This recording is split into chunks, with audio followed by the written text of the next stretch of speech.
నేను ఉన్నది. అనుభవంలో నేను ఉందని నేనుగా ప్రత్యక్ష అనుభవం, అపరోక్ష అనుభవం, శరీర సాక్షాత్కారం. ఆత్మ సాక్షాత్కారం కలగాలి, ఆత్మానందం పొందాలి, ఆత్మదర్శనం కలగాలి. సగుణంగా భగవంతు దర్శనం రాముడు గాను కృష్ణుడు గాను వారి వారి అభిప్రాయాల ప్రకారంగా దర్శనం కావాలి అని ఒక సంకల్పం తీసుకుంటాడు. అంటే ఒక సంఘటన కలుగుతుంది. ఒక నమ్మకం మీద కానీ అనుభవంలో కానీ ఉన్నదాన్ని చేస్తాడు. రాత్రి ఎక్కువసేపు నిద్రపోవాలి, తెల్లవారుజామున 3ంటికి లేవాలి అనుకున్నాడు. ఏం చేస్తాడు? 9 అయ్యేటప్పటికల్లా కరెక్ట్గా అన్నీ సర్దేసి ఏది కూడా పెట్టుకోకుండా టీవీలు అవి నిద్రపోవడానికి కీ ఇస్తాడు. అంటే ఒక సంకల్పం చేస్తాడు. నేను 9ంటికల్లా నిద్రపోవాలి, పిడుగులు పడ్డా సరే అని ఒక నియమం పెట్టేస్తాడు. 3ంటికి లేవాలంటాడు. వాడి గడియారంతో పర్లేదు. మొదట్లో మాత్రం స్టార్టింగ్లో ఇట్లా కరెక్ట్గా అదే టైంకి లేస్తాం. అంటే సంకల్పంతో తెల్లవారుజామున 4ంటికి లేవాలనే సంకల్పం బలంగా చేసుకుంటే ఆటోమేటిక్గా నీకు ఆ టైంలో కరెక్ట్ టైంకి లేస్తాం. దీనికి గడియారాలతో పనిలేదుగా. ఈ సంకల్పానికి ఆధారం ఏంటి? దేహమా మనసా? మనసే సంకల్పం. మనసు సంకల్పం చేసుకుంటే ఆచరించే దేహమా మనసా?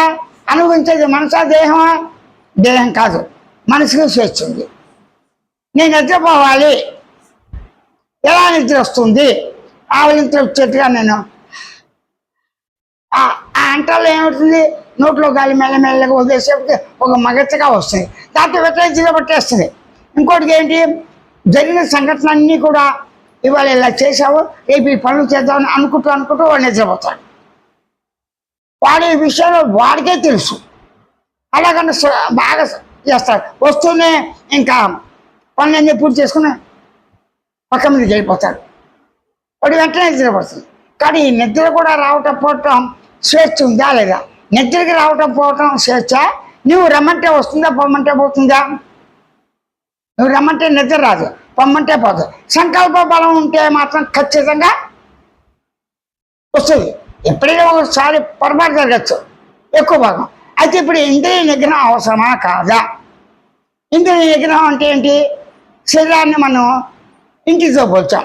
సింహద్వారం ఎప్పుడు తెరిచి ఉంచుతామా? అవసరార్థం తెరిచి ఉంచుతామా?